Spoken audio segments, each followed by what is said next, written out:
Well, I'm old enough to remember how the Democratic Party wanted to paint felons as somehow a bad thing. People shouldn't have a second chance because they're trying to get at Trump. Meanwhile, back in the hoods, when you do that, you hurt black men, you hurt other men of color, and you hurt poor people writ large. And what this young man said to me, and he was in his 30s, he said, I do not see myself in the Democratic Party.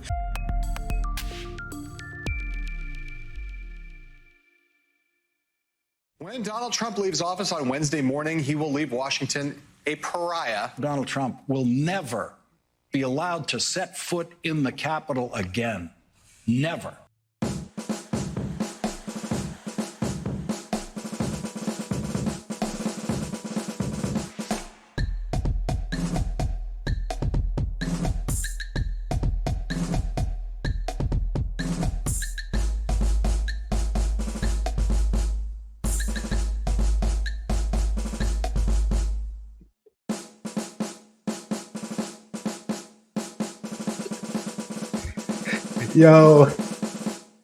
Yo, if you thought you were going to wake up today and be doing that for the next week, the next month, wrong. That is absolutely wrong. Proved over and over again. Wrong. Good afternoon. I hope everybody's doing well. Thank you for checking out this quick video for the Independent Mail. I wanted to get on a live this evening, but I know I'm not going to be able to before I have to get ready to get out of here to go to Mexico, which was going to be this grand birthday party for about 12 people, but it's 3 of us that have birthdays all at the same time, turning 50, blah, blah, blah, blah, blah. And this has been planned months in advance. And I told them about a month ago, because about a dozen people going, 70% of them are Democrats. I said, you might want to be prepared for this birthday party to turn into a pity party. But I don't think they heeded my warnings, so we know where we are. And that being said, if you stop by, check out this video. Most likely you saw the title. I'm not going to waste any time. I said that Trump's blowout win was an immediate benefit to black men. And I say Nina is going to tell us why. So without further ado, I'm going to jump right to the clip and we're going to let Nina cook. If that exit poll is true, Nina, what's your take on Trump doubling his black vote, whether it's in Wisconsin or anywhere else? I mean, I'm not necessarily surprised. I mean, I've been sounding the alarm to the Democratic Party has alienated black men. They have elevated black women above black men in a way that is untenable. I mean, black men and black women really don't vote at any different rates when it comes to the Democratic Party. And we know that former President Barack Obama just a couple of weeks ago scolded and chastised black men publicly, when the fact of the matter is, if black women are the mothers of the movement, so to speak, or the backbone of the Democratic Party, so are black men. Because black men are the most progressive male voting bloc in the United States of America. In 2016, black men supported Secretary Hillary Clinton by a clip of 81% and white men 32%. So when it comes to chastising black men, rolling over on them, I mean, the black men in my life are not vibing with the Democratic Party. I got 2 conservatives that I love, and both of them are just not feeling the Democratic Party because they don't see themselves in the Democratic Party. And as for black men who want to rock with the Democratic Party, I mean, I was just at church this Sunday, family, and this young man his name is Chris. He just came back from the federal pen. He is an entrepreneur. He's trying to rebuild his life. Well, I'm old enough to remember how the Democratic Party wanted to paint felons as somehow a bad thing. People shouldn't have a second chance because they're trying to get at Trump. Meanwhile, back in the hoods, when you do that, you hurt black men, you hurt other men of color, and you hurt poor people writ large. And what this young man said to me, and he was in his 30s, he said, I do not see myself in the Democratic Party. Now, I didn't ask him, did he consider himself conservative or liberal, Democrat or Republican? I wanted to listen to his words. This was just this past Sunday, like the Sunday before Election Day. He said, I do not see myself in the Democratic Party. You multiply that. So it's not only black men feeling that way.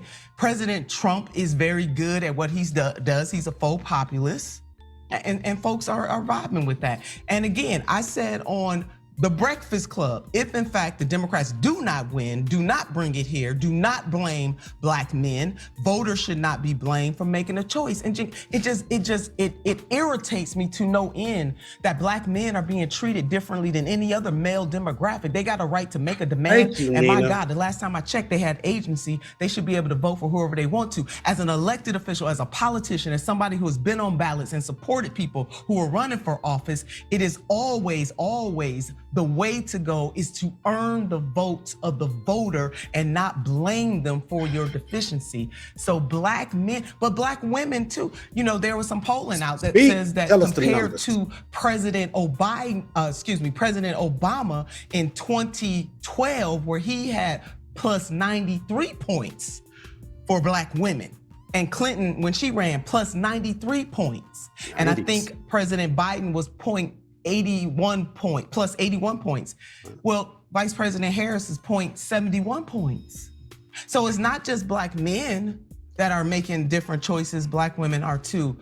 My final note on this, anybody in this country, whether I like it, you like it, whoever likes it, people have a right to make a choice. And when you browbeat people the way that the Democratic Party has been doing, it's just shameful. I mean, I don't know if you saw, I read in I think it was the Wash poll that they putting up Post-it notes in women's bathrooms, basically saying, you can vote the way you want, or vote your freedom or your choice or something, it's secret.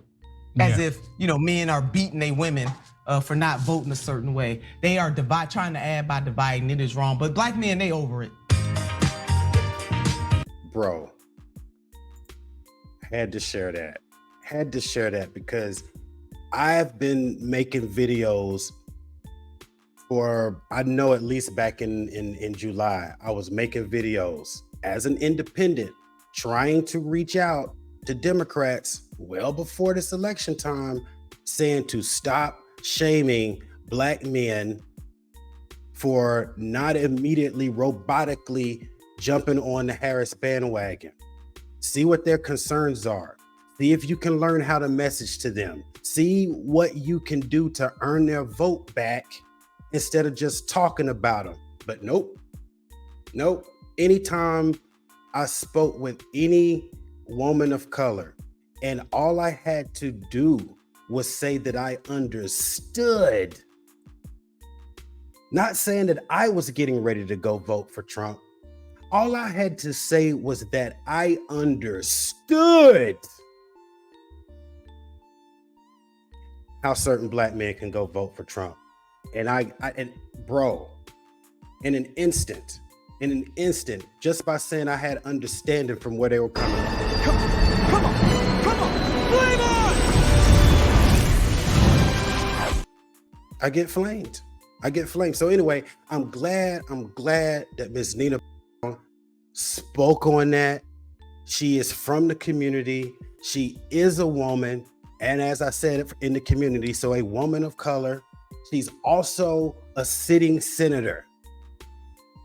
She has experience, both professional and life experience. And if I'm not mistaken, she's also the mother of a son. And then she also is speaking from experience of having male family members that are telling her they don't see themselves in the party. Thank you for listening, Miss. And hopefully we can get some of our other sisters to listen too, or this type of result is not going to be an anomaly, yo. It's not going to be an anomaly.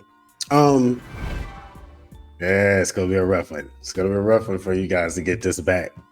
I mean, you're talking about a steep hill to climb. And I'm talking 28. They got the blueprint. I don't know what y'all going to do. Speaking of what y'all going to do, I had some theories again leading up to this months ago when there was a surge in the polling, obviously, right? When they did this, when the switcheroo first took place. And I said there's going to come a time where that's going to level off.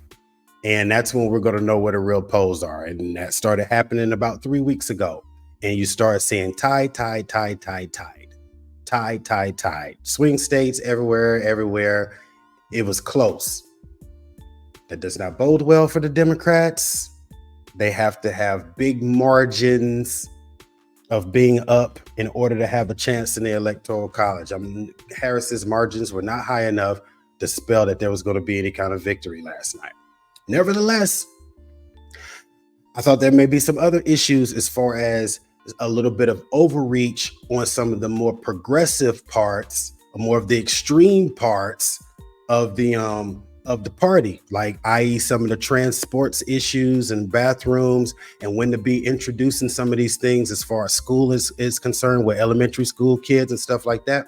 Well, a lot of that seemed to have resonated over and over again when some of the precincts were being called, especially in some of the Midwest areas, the Wisconsins and some of the parts of the blue wall that didn't hold up. That issues kept coming up, but I'm not going to talk about it too much. I am going to actually go to the Young Turks, where they were discussing the quote unquote what went wrong. So let's check out Jake Huger, and I don't know who he's talking to. Let's see. Executing people, we are. Yeah. So Congressman Cohen, I'm worried about the same things that you're worried about. But if that is the case, what do you think went wrong in the Kamala Harris Democratic campaign against Trump here? You know, it's hard to say. I mean, I thought she ran a pretty good campaign, but I don't know that she was our strongest candidate. There's still probably a little antipathy towards a woman being president. And there's probably still some racial antipathy. You know, Barack won. Barack did fabulous, but it was Barack's election that brought it back about Donald Trump. And there were a lot of people that didn't like it and never did like it and didn't want to see it happen. And they didn't want to see another African-American be president. So I think we still got a race problem and a gender problem. And to win, we should have had a white guy. I mean, people are going to be mad, but that's the facts. The demographics worked against us, I think, because Kamala ran a good campaign and she's smart and she's experienced. It didn't make enough of a difference. Yeah, Congressman. Maybe. Yeah, I got to say, I totally disagree. Barack Obama, after he won, after his inauguration, was at an 83% approval rating. And so that there was a black guy with the name Barack Hussein Obama sitting at an 83% approval in the country. I think the Democratic Party has to look inward and not be focused on race and donors and all these things. Is it possible that the Democratic Party establishment just never delivers, and that's why the voters are pissed? I don't think so. I mean, I understand where you're coming from, and I can appreciate it from an academic perspective, but from a real politic perspective, look what happened. We lost Sherrod Brown, one of the best senators we've had.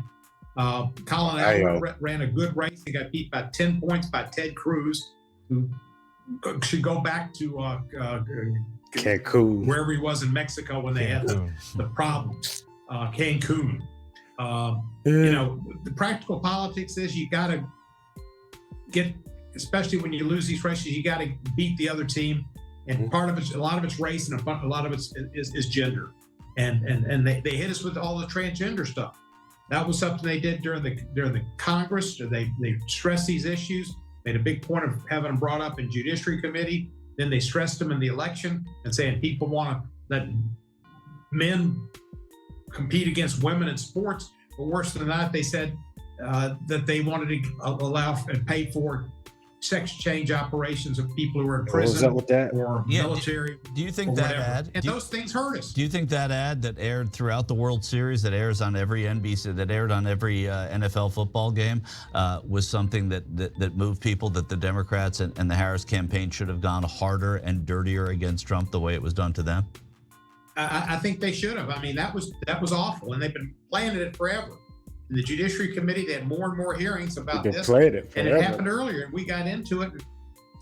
We've gotten ourselves off on the edge because the Democrats, we are a majority. We represent a lot of different communities, and some of the communities have stretched themselves out further than than they should. But they can do it because that's their constituency. But when we take them as our constituents, we adopt all of their perspectives and opinions, and we lead with them. We lost. And there you have it. And there you have it. Not even going to say anything else. If you watched this video all the way to now, I appreciate you hanging out. Maybe consider hitting that subscribe button, but please, until next time, peace and stay informed. I'm tickled.